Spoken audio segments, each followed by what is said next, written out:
வணக்கம் சில்ட்ரன், உங்களுக்காக 2 Siddha herbal cough syrups. இது ரெண்டுமே பெய்ட் ப்ரமோஷன் கிடையாது, ஏன்னா ரெண்டுமே வெவ்வேறு பிராண்ட். இந்த 2 காஃப் சிரப்பும் மேனுஃபேக்சர் ஆனது தமிழ்நாட்டிலேயே தான். அண்ட் ஒன்னு வந்து நம்ம சென்னையில. வாங்க ரெண்டுத்தையுமே பார்க்கலாம்.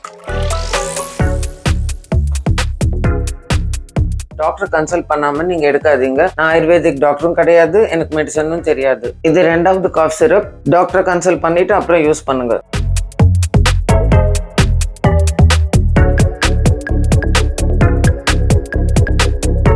ரெண்டுமே 100 ml. ஆனா இது வந்து 80 and 90 rupees. முன்கூட்டியே சொன்ன மாதிரி உங்க டாக்டரை கன்சல்ட் பண்ணதுக்கு அப்புறம் எந்த மெடிசனா இருந்தாலும் எடுங்க. யார் ரெக்கமெண்ட் பண்ணாலும் எடுக்காதீங்க.